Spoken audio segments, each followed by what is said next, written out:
Bienvenido. En esta exposición nos ocuparemos de la insuficiencia aórtica crónica.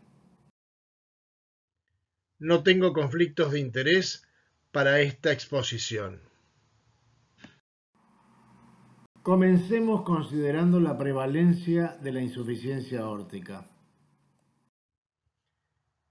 En este estudio de Young se observa cómo la prevalencia de la insuficiencia aórtica aumenta con la edad, yendo de 0,2% en población entre 18 y 44 años al 2% de la población en pacientes con más de 75 años. En este estudio de Lebovich y colaboradores se observa que la insuficiencia aórtica leve tiene una prevalencia superior al 15% de la población y la moderada y grave alcanza, después de los 70 años, alrededor de un 3 al 4% de la población.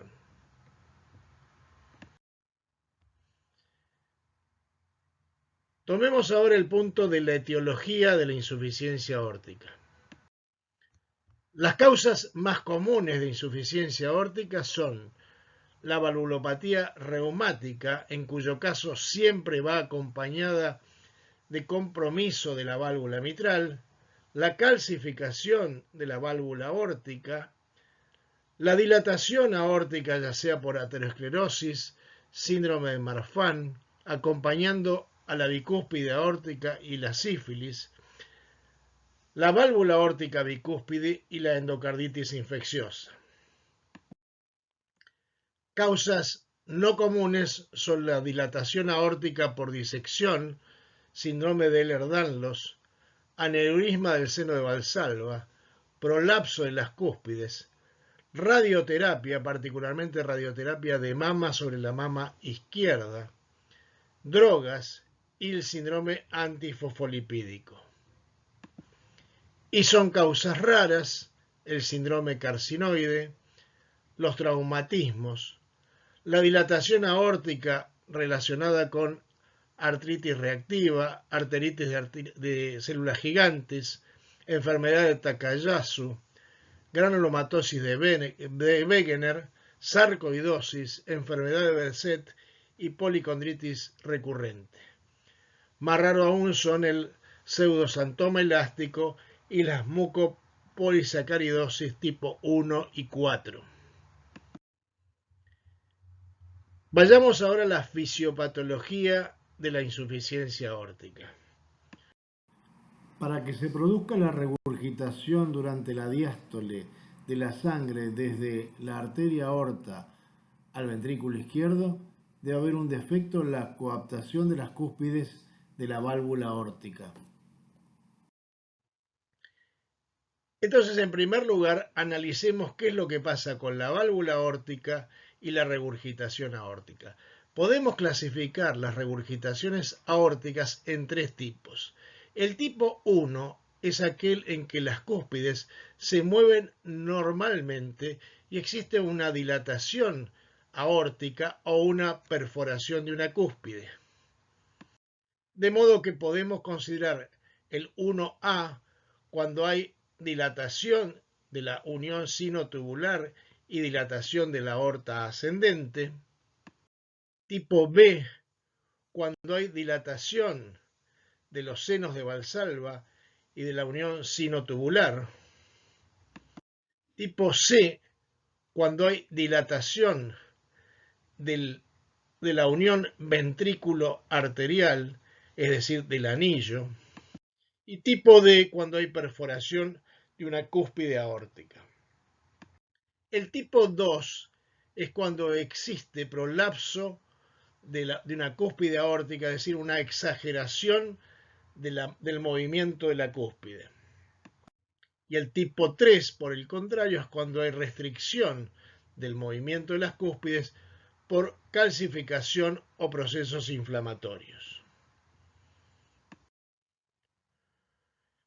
Ahora bien, la sobrecarga que genera sobre el ventrículo izquierdo está dado porque normalmente el volumen que pasa de la aurícula izquierda al ventrículo izquierdo es el mismo que pasa del ventrículo izquierdo a la aorta. Y acá podemos observar cómo las presiones en la aurícula son de 10 milímetros de mercurio, en el ventrículo izquierdo 120-10 y en la aorta 120-80. Cuando existe regurgitación aórtica, se produce un aumento del volumen sistólico, ya que debe haber un volumen sistólico anterógrado y un volumen sistólico retrógrado que regresa al ventrículo izquierdo. Esto genera dilatación del ventrículo izquierdo, aumento de las presiones sistólica aórtica a 160 y disminución de la diastólica, aumento de las presiones intraventriculares izquierdas y también aumento de las presiones auriculares. Acá se puede observar cómo en una insuficiencia aórtica leve, la presión sistólica aórtica y diastólica aórtica tienen una diferencia de solo 60 milímetros de mercurio. A la derecha, en la insuficiencia aórtica grave, hay un aumento de la presión sistólica aórtica y una disminución de la diastólica y consecuentemente un aumento de la presión arterial diferencial.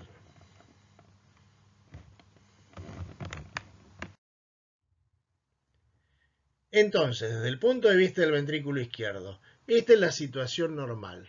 Un ventrículo con un volumen de fin de diástole normal de 150 mililitros, un volumen de fin de sístole de 50, una fracción de eyección de 67% y un volumen anterógrado de alrededor de 100 mililitros. Cuando aparece la insuficiencia aórtica, el volumen de fin de diástole aumenta, el volumen de fin de sístole se conserva y la fracción de eyección aumenta. El volumen sistólico ahora debe ser suficiente para cubrir la demanda anterógrada y la regurgitación aórtica.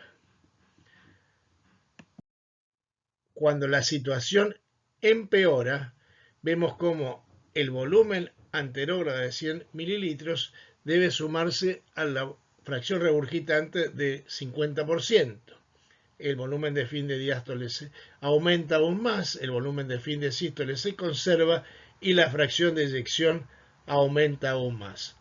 Como vemos entonces, cuando la situación es de compensación, la fracción de eyección tiende a aumentar, el volumen de fin de diástole tiende a aumentar y el volumen de fin de sístole se preserva.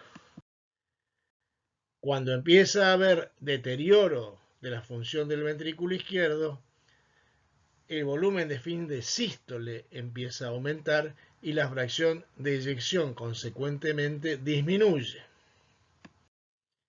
Y esta es la situación más grave en la cual la fracción de eyección cae por debajo del 50% y los volúmenes de fin de sístole están severamente aumentados.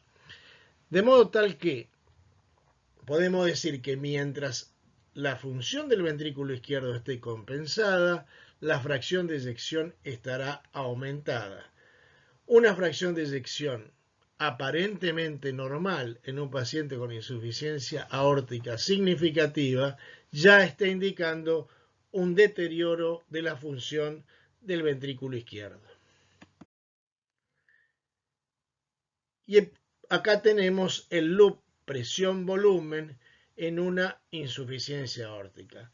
Observe entonces cómo los volúmenes de fin de diástole están aumentados, el volumen de fin de sístole está preservado mientras esté compensado el ventrículo izquierdo y el volumen sistólico estará aumentado ya que hay un volumen sistólico anterógrado y un volumen sistólico retrógrado que es el volumen regurgitante al ventrículo izquierdo. Consideremos ahora el diagnóstico de la insuficiencia aórtica. Vamos a repasar ahora los estadios de progresión de las valvulopatías que ya vimos en la introducción. Nishimura en el 2014 introdujo los 4 estadios de las valvulopatías. Un estadio A, es decir, riesgo, es decir, pacientes con riesgo de desarrollo de valvulopatía. B, estado progresivo con valvulopatía leve o moderada asintomática, pero con la potencialidad de evolucionar hacia una forma más grave.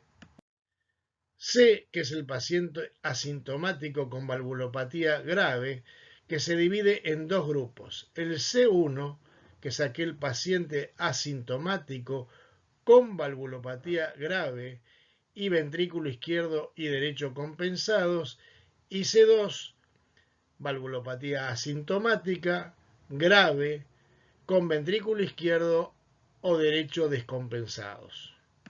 Y por último, el estadio D, que es el paciente sintomático con una valvulopatía grave.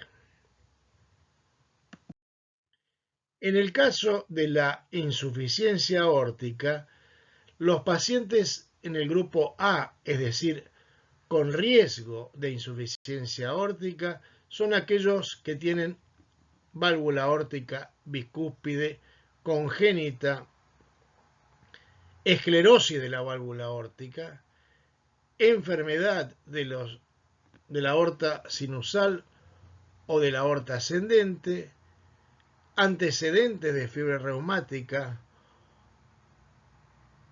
o endocarditis infecciosa.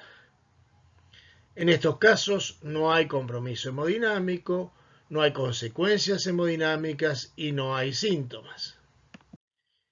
El estadio B, que es el paciente con calcificación leve o moderada en una válvula tricúspide o bicúspide, o aquel que tiene dilatación de la aorta sinusal, cambios reumáticos o endocarditis previa, que la gravedad de la hemodinámica de la valvulopatía es leve o moderada, y no vamos a entrar en detalle en esto porque lo vamos a revisar cuando veamos la ecocardiografía. Estos pacientes no tienen consecuencias hemodinámicas, es decir, la función ventricular es normal, aunque el ventrículo puede estar levemente dilatado y no hay síntomas. El paciente asintomático grave es aquel que tiene válvula aórtica calcificada, válvula bicúspide, dilatación de la aorta, cambios reumáticos o anormalidades secundarias a endocarditis infecciosa, que se considera que la valvulopatía es grave por criterios ecocardiográficos y que pueden tener un ventrículo normal, es decir, una fracción de eyección superior al 50%, con dilatación leve o moderada del ventrículo izquierdo y, lo que es muy importante, un volumen de fin de sístole aproximadamente normal. Esto se puede cuantificar por el diámetro de fin de sístole del ventrículo izquierdo menor o igual a 50 milímetros, o que ya presenta depresión del ventrículo izquierdo expresada por una caída de la fracción de eyección menor al 50% o dilatación grave del ventrículo izquierdo, es decir, diámetro de fin de sístole del ventrículo izquierdo mayor a 50 milímetros, y es mejor normalizar este diámetro por la superficie corporal del paciente, y en estos casos el punto de corte es de 25 milímetros por metro cuadrado. Estos pacientes persisten asintomáticos, aunque hay que confirmar que el paciente esté asintomático, pero los que están en el grupo C2 ya tienen un deterioro del ventrículo izquierdo que puede ser irreversible. Finalmente tenemos los pacientes sintomáticos por las mismas causas que hemos descrito, con una insuficiencia aórtica grave determinada por ecocardiografía y eventualmente por angiografía u otros métodos como puede ser la resonancia magnética, como veremos en la siguiente exposición, están sintomáticos y en general tienen un deterioro de la función ventricular izquierda. Estos pacientes se presentan con disnea y con angina. Veamos qué puede aportar el examen físico en la detección y cuantificación de una insuficiencia aórtica. En primer lugar, recordemos el pulso Keller et Magnus, es decir, rápido y grande, descrito por la semiología clásica, en que el paciente presenta una sistólica elevada y una diastólica disminuida. En algunos casos puede haber un doble impulso sistólico, esto se conoce como pulso bisferiens, pero en general, en estos casos, a la insuficiencia aórtica grave debe acompañarla cierto grado de estenosis aórtica. El paciente con insuficiencia aórtica crónica grave presenta entonces un aumento de la presión arterial sistólica y una disminución de la presión arterial diastólica. Este aumento de la diferencial justifica todos los signos periféricos que se han descrito en la insuficiencia aórtica, como el signo de Muset, el signo de Landolfi, el signo de Müller, el signo de Corrigan, etc., así como el signo del martillo de agua, tan conocido en la semiología cardiovascular. ¿En qué circunstancias no vamos a encontrar estos signos periféricos? En primer lugar, cuando la insuficiencia aórtica es leve y la presión diferencial no alcanza la magnitud que permita observar esa signología. Por el contrario, en los pacientes con insuficiencia aórtica grave, y esto se observa más frecuentemente cuando la insuficiencia aórtica es aguda, el aumento de las presiones de fin de diástole consecuentes a un deterioro grave de la función del ventrículo izquierdo hace que disminuya la diferencial y se pierdan estos signos periféricos. El mensaje aquí es que pueden no observarse los signos periféricos cuando la insuficiencia aórtica es leve o cuando la insuficiencia aórtica, por el contrario, es muy grave, con severo deterioro de la función del ventrículo izquierdo. Con respecto al examen del precordio, el choque de la punta se desplaza hacia la izquierda y abajo y es amplio y de una superficie aumentada. En este antiguo registro de un apexocardiograma puede observarse el choque de la punta como es sostenido y amplio en la zona en que se palpa. Con respecto a la auscultación, generalmente se cree que el área de máxima auscultación de la insuficiencia aórtica es el segundo espacio intercostal del lado derecho. Esto era así cuando la mayoría de las insuficiencias aórticas se debían a aortitis sifilítica con dilatación de la aorta ascendente.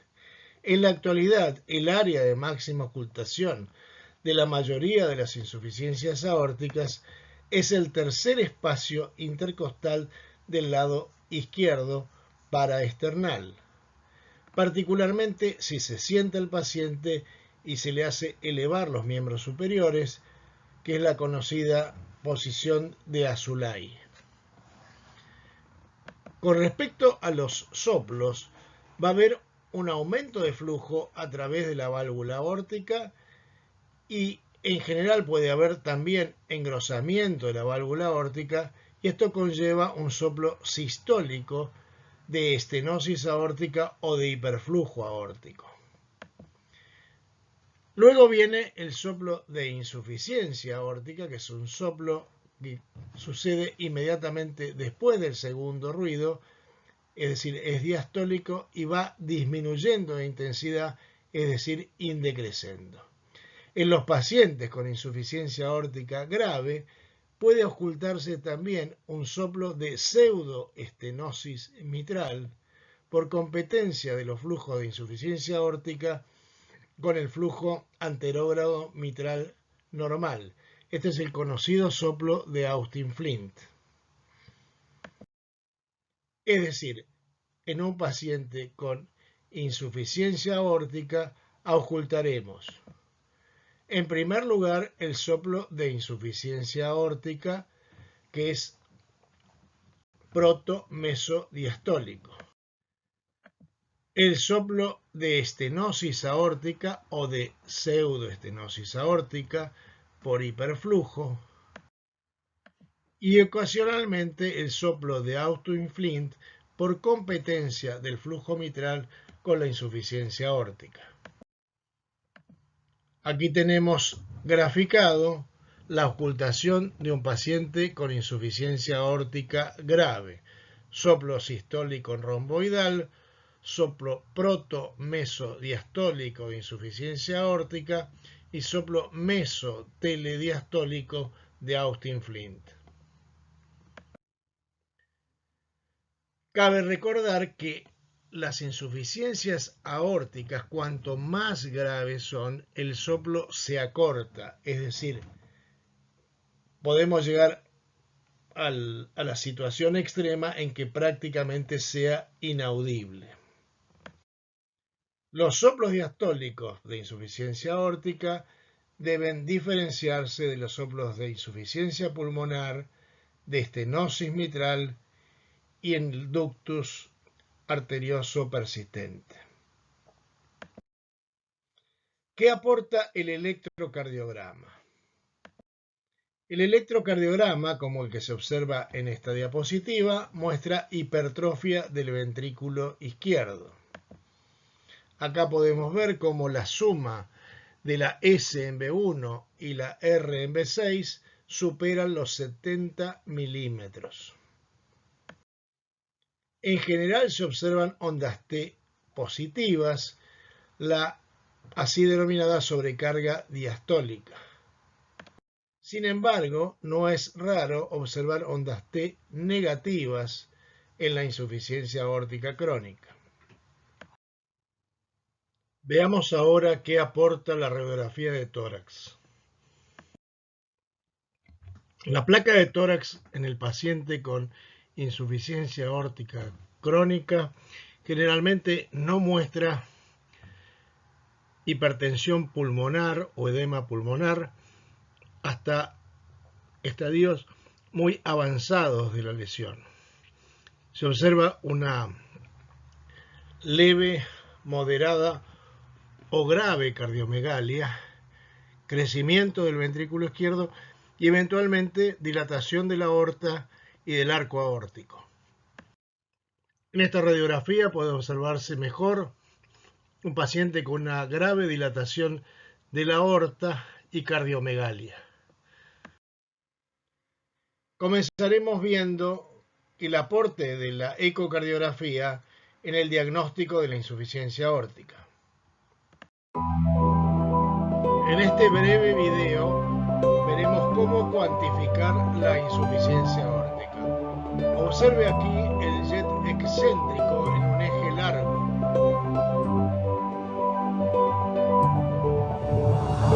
Ahora, en 5 cámaras, se observa el jet de regurgitación aórtica en dirección al ventrículo izquierdo.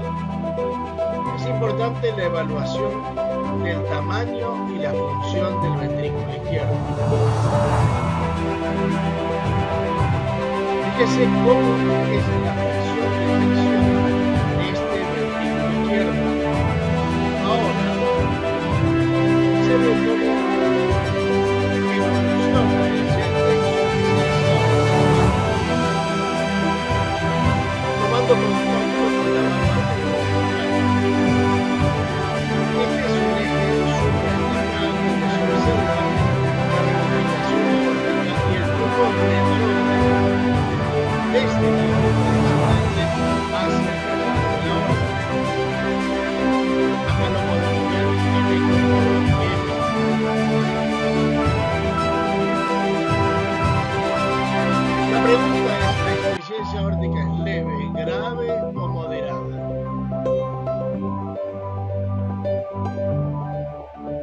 jet es excéntrico, es decir, no representa exactamente el volumen regurgitante y está pegando sobre la valva anterior de la mitral.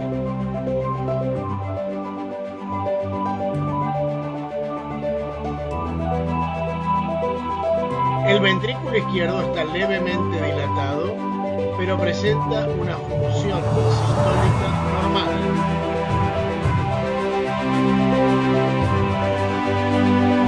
Hay que determinar la fracción de eyección del ventrículo izquierdo.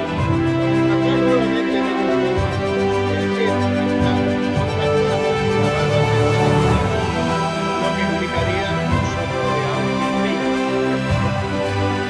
Fíjese cómo existe un retrógrado durante la diástole, y esto puede observarse también con el Doppler cruzado.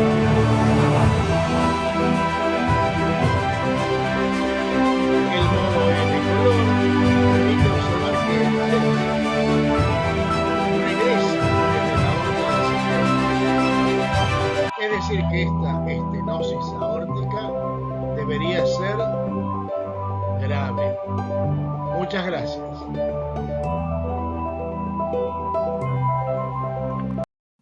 Pasemos ahora a evaluar con mucho cuidado la gravedad de una estenosis aórtica.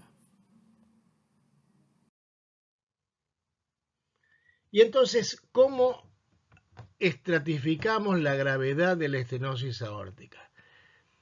Un paciente con insuficiencia aórtica grave tiene alguna alteración estructural a nivel de la válvula aórtica, o disminución del movimiento, o exceso del movimiento, o perforación, o dilatación de la aorta ascendente. El ventrículo izquierdo generalmente está dilatado. Desconfíe usted de que existe una insuficiencia aórtica grave si el ventrículo izquierdo no está dilatado.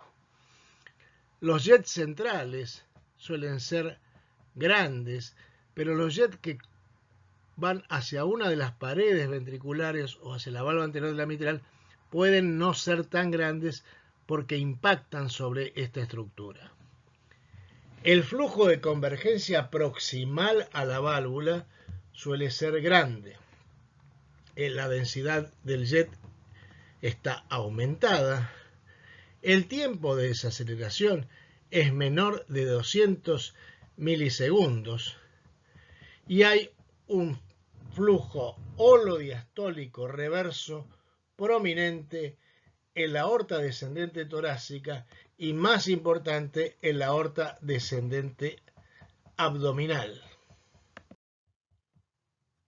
Los parámetros semicuantitativos son una vena contracta mayor de 6 milímetros, una relación del jet al tracto de salida mayor al 65%,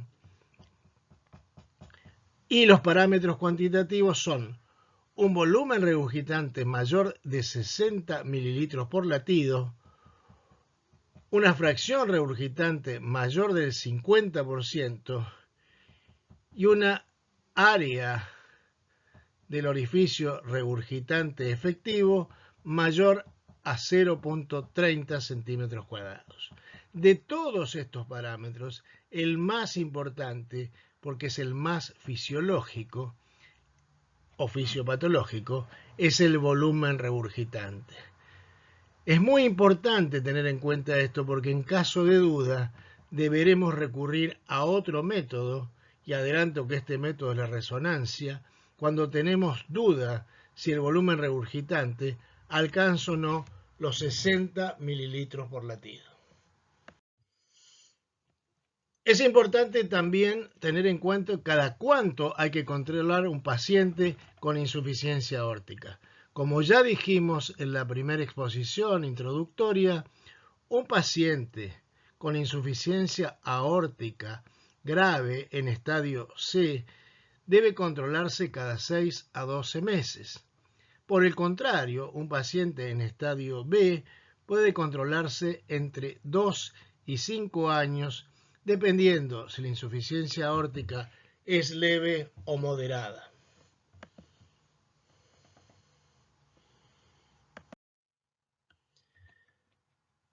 Esta diapositiva entonces resume cómo evaluar un paciente con insuficiencia aórtica mediante ecocardiografía. En primer lugar, ver si llena criterio de insuficiencia aórtica grave o de insuficiencia aórtica leve.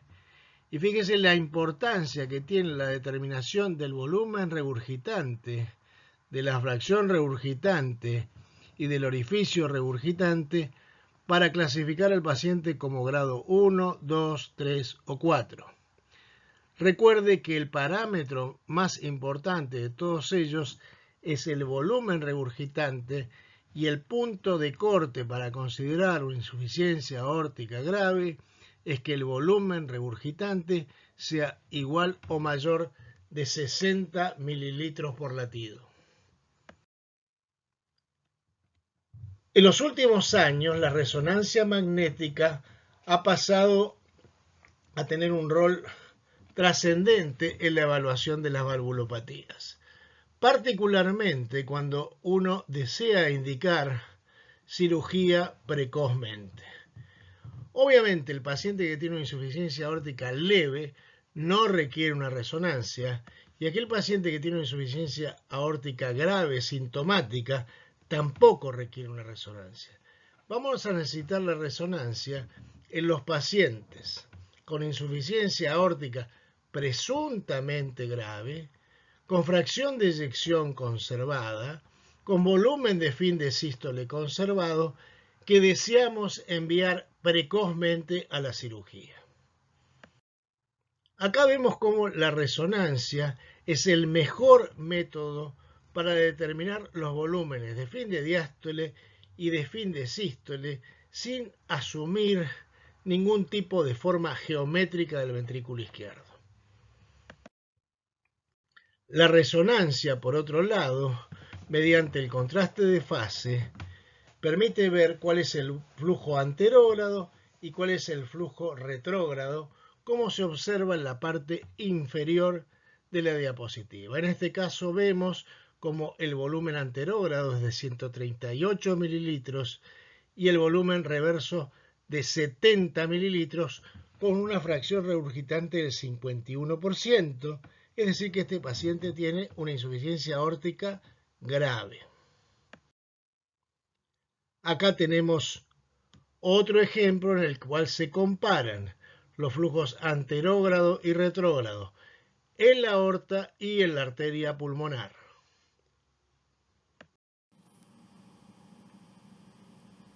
Abordemos ahora el tema del tratamiento específico de la insuficiencia aórtica. Finalmente ha llegado el momento de tomar la decisión de si nuestro paciente con insuficiencia aórtica crónica debe ser o no intervenido. En esta diapositiva se resume el algoritmo propuesto por el American College American Heart en el 2014. En verde están las indicaciones necesarias. En amarillo, las posibles indicaciones. En naranja, aquellas indicaciones que pueden tomarse en cuenta. Y aunque no está acá en rojo, el rojo indica pacientes que no deben intervenirse. Los pacientes en estadio A de la insuficiencia aórtica no requieren intervención y no están incluidos en esta diapositiva. A la izquierda tenemos los pacientes graves en estadio C y D. ¿Y por qué son graves? Porque tienen una vena contracta mayor a 6 milímetros, tienen flujo reverso holodiastólico en la aorta, un volumen de regurgitación igual o mayor a 60 mililitros por latido, una fracción regurgitante superior al 50%, orificio efectivo de regurgitación mayor o igual a 0.3 centímetros cuadrados y dilatación del ventrículo izquierdo. En caso de que este paciente esté sintomático, debe intervenirse. En caso de que esté asintomático, pero tenga una fracción de eyección disminuida, menor del 50%, o deba ser sometido a otra cirugía cardíaca, también debe intervenirse su válvula aórtica. Aquellos que tienen una fracción de eyección superior al 50%, pero un diámetro de fin de sístole del ventrículo izquierdo superior a 50 milímetros, debe considerarse prioritaria la cirugía o la intervención. De todas maneras, esta es una indicación tipo 2A. Aquellos que tienen una fracción de eyección superior al 50%, un diámetro de fin de diástole superior a 65 milímetros y bajo riesgo quirúrgico, puede considerarse la intervención. Por último, los pacientes que tienen fracción de eyección normal, es decir, igual o mayor al 50%, diámetro de fin de sístole normal o casi normal, igual o mayor a 50 milímetros, y diámetro de fin de diástole no superior a 65 milímetros, no requieren cirugía y pueden controlarse. A la derecha tenemos los pacientes en estadio B, es decir, que no alcanzan los parámetros de gravedad. En caso de que haya otra cirugía cardíaca, puede considerarse en estos pacientes la posibilidad de intervención sobre la válvula aórtica. Aquellos que no requieran otra cirugía cardíaca deben controlarse periódicamente. Es decir, y repitiendo un poco los conceptos del algoritmo, son criterios de necesidad de la cirugía, es decir, indicaciones grado 1, aquellos pacientes sintomáticos independientemente de la función del ventrículo izquierdo. Aquellos pacientes asintomáticos con disfunción del ventrículo izquierdo, es decir, fracción de eyección menor del 50%, y en pacientes con insuficiencia aórtica grave que deban ser sometidos a otra cirugía cardíaca.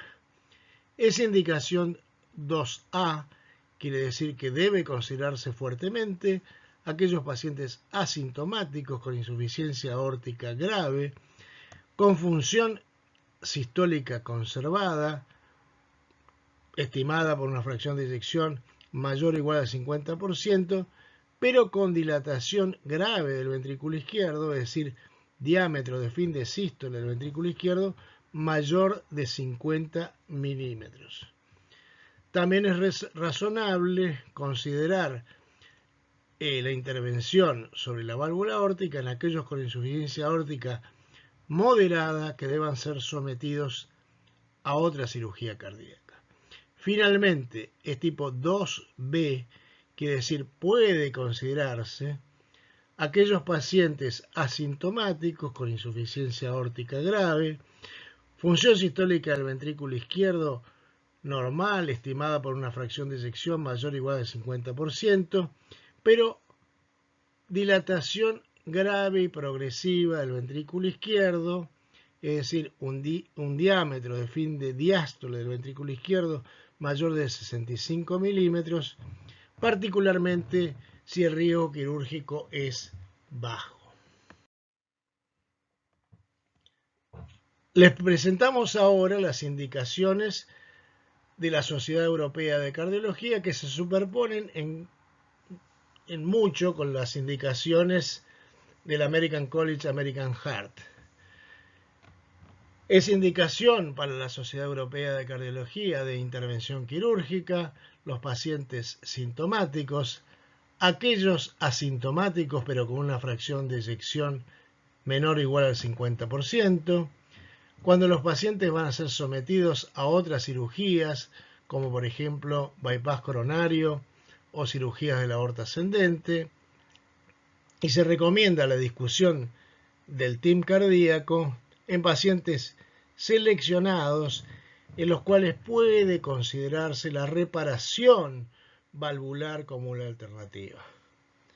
Es indicación 2A, es decir, que debe considerarse la cirugía en pacientes asintomáticos, aunque tengan una fracción de eyección superior al 50%, cuando haya grave dilatación del ventrículo izquierdo, expresado por un diámetro de fin de diástole superior a 70 milímetros, esto es algo diferente de los del American Heart American College, o diámetro de fin de sístole superior a 50 milímetros. Es conveniente, de cualquier modo, normalizar el diámetro de fin de sístole por la superficie corporal, considerando entonces un punto de corte de 25 milímetros por metro cuadrado de superficie corporal. Las posibilidades de cirugía en los pacientes con insuficiencia aórtica fundamentalmente radican en la implantación de una válvula biológica o de una válvula mecánica. Vemos en esta diapositiva cómo se está implantando una válvula biológica en posición aórtica. En caso de prótesis mecánicas, las posibilidades de problemas con esta válvula es del deterioro estructural, las pérdidas paravalvulares, la endocarditis, los sangrados por la necesidad de anticoagulación crónica, el tromboembolismo y la muerte relacionada con la válvula. En las prótesis biológicas, el deterioro estructural es uno de los problemas más importantes, el riesgo de reoperación, las pérdidas paravalvulares, los eventuales sangrados, endocarditis, tromboembolismo o muerte relacionado con la válvula. Es interesante en esta diapositiva ver el riesgo de tromboembolismo y de hemorragia dependiente de la edad. Es decir, los riesgos de hemorragia crecen con la edad, los riesgos de tromboembolismo son mayores en pacientes más jóvenes. Acá podemos ver las diferencias entre las válvulas mecánicas y las bioprótesis. Las válvulas mecánicas tienen mayor durabilidad, pero son más trombogénicas, tienen más ruido, tienen más posibilidad de mismatch paciente-prótesis, son más durables, mejoran la hemodinamia, pero la mejoran más las bioprótesis, requieren anticoagulación de por vida y tienen menos riesgo de reoperación. Como un ejemplo práctico, veamos cuál es la experiencia de las prótesis mecánicas y las bioprótesis en pacientes en que clásicamente colocaríamos una prótesis mecánica, es decir, pacientes menores de 50 años. Este es un estudio de un solo centro en que muestra que las bioprótesis tuvieron 2% de sangrado contra 8% de las mecánicas debido a la anticoagulación. El riesgo de reoperación con las bioprótesis era del 13% contra menos de un 2% en aquellos con prótesis mecánica. Al final del día, no hubo diferencia significativa a largo y mediano plazo en la sobrevida con la utilización de ambos tipos de prótesis. Simplemente como información vamos a decir que la implantación de válvula aórtica percutánea no es hoy una indicación en la insuficiencia aórtica, aunque ya existen varios trabajos que han intentado la colocación de prótesis percutánea para la corrección de insuficiencias aórticas en válvulas nativas. Otra posibilidad quirúrgica es la operación de Ross, en la cual la válvula pulmonar se coloca en posición aórtica. Esta es una excelente cirugía, sobre todo para pacientes jóvenes, en los cuales el crecimiento del paciente va acompañando el crecimiento de la válvula. En resumen, y tomando a la Sociedad Europea de Cardiología, debe considerarse la gravedad de la insuficiencia aórtica y la dilatación de la aorta ascendente. Vamos a tener una serie de clases sobre bicúspide aórtica y dilatación de la aorta ascendente. Pero para el día de hoy, reforcemos la idea de que la toma de decisión en la insuficiencia aórtica va a estar relacionada con la gravedad de la insuficiencia aórtica y con la gravedad de la dilatación de la aorta ascendente si este fuese el mecanismo. Y por último, deseamos compartir con ustedes este trabajo publicado este año en el JACC, en el cual se ve que el punto clave, que el punto de corte del diámetro de fin de sístole del ventrículo izquierdo no sería 25 milímetros por metro cuadrado, sino 20 milímetros por metro cuadrado. Esta es la experiencia en pacientes con diámetro de fin de sístole indexado menor de 20 a 25 y mayor de 25. No cabe duda que en pacientes con diámetro por encima de 25 milímetros sobre metro cuadrado, la cirugía es mandatoria. Sin embargo, en pacientes ya con diámetro indexado de 20 a 25, hay una diferencia significativa. Incluso en aquellos con diámetro menor, la diferencia también es significativa, pero la probabilidad de que haya evolución es menor.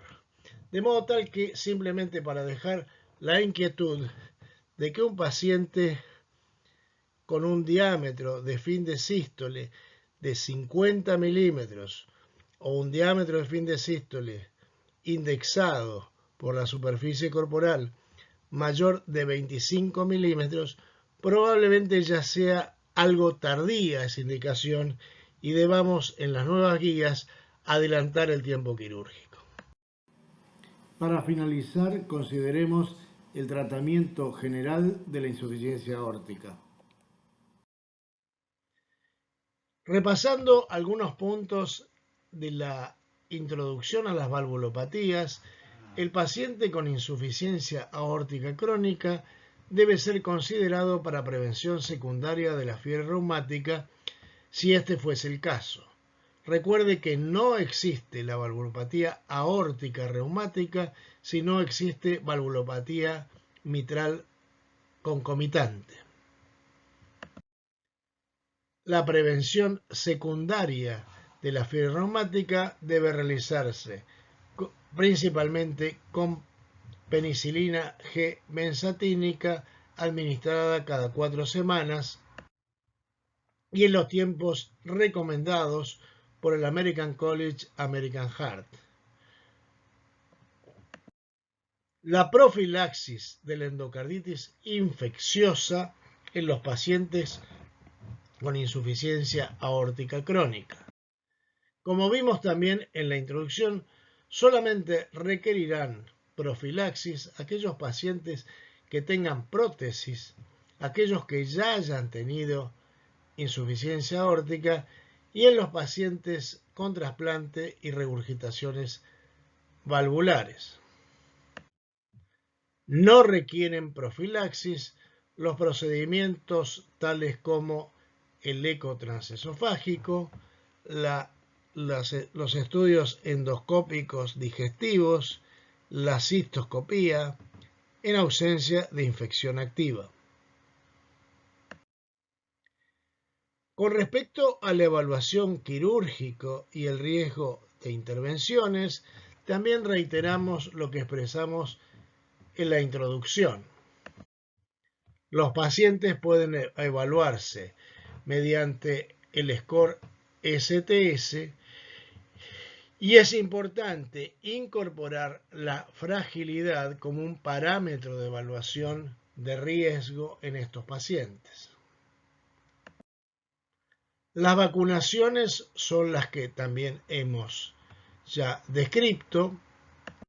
Fundamentalmente, la vacunación antigripal anual y la vacunación contra la neumonía con las dos vacunas disponibles de 13 y 23 antígenos. La contracepción y la discusión de la contracepción en las pacientes en edad fértil con insuficiencia aórtica significativa es necesaria en todos los casos.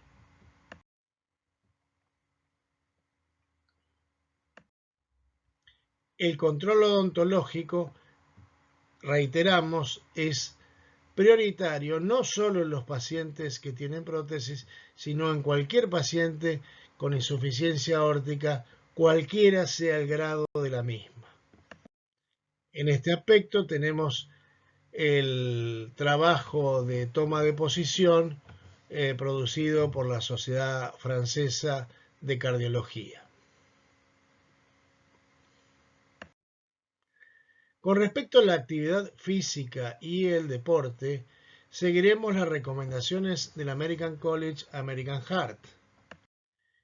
En primer lugar, debe considerarse qué tipo de deporte, es decir, el grado de dinámica, de estática y el impacto que tenga, particularmente esto último en los pacientes que reciban anticoagulación.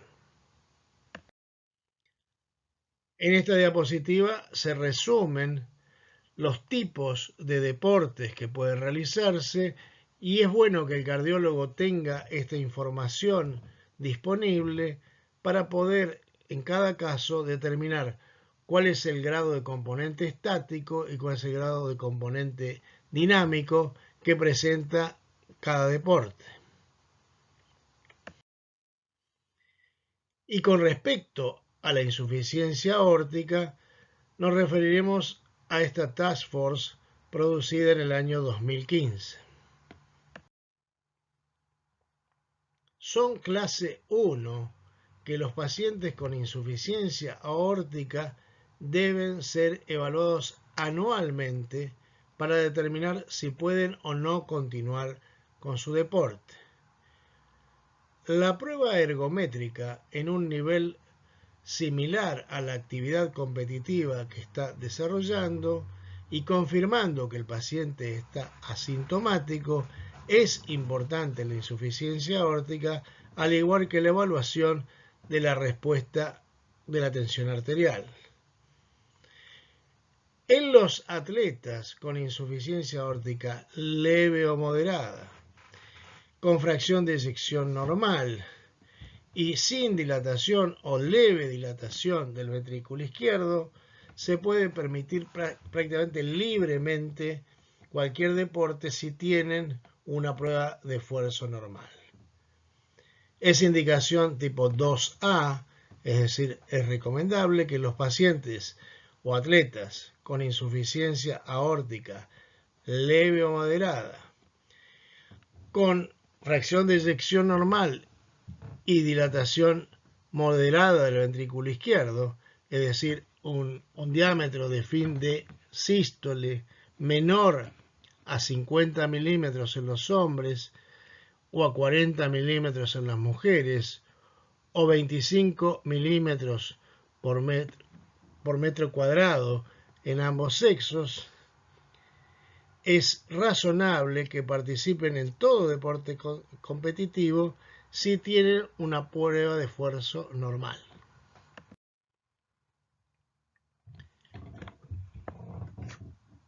Puede considerarse para atletas con insuficiencia aórtica grave, fracción de eyección mayor al 50% y volúmenes de fin de diástole normales, que participen en los deportes competitivos si tienen una prueba de esfuerzo normal. También es importante que el ecocardiograma Doppler indique que no hay progresión en la dilatación del ventrículo izquierdo. Puede ser razonable en atletas con insuficiencia aórtica y dimensiones de la aorta entre 41 y 45 milímetros que participen en deportes con bajo riesgo de contacto corporal. Y es indicación 3, y esto es importante, que los atletas con insuficiencia aórtica grave y síntomas, con fracción de eyección deteriorada o con dilatación de los diámetros de fin de sístole del ventrículo izquierdo o grave aumento de los diámetros de fin de diástole, se les recomiende no participar en deportes competitivos.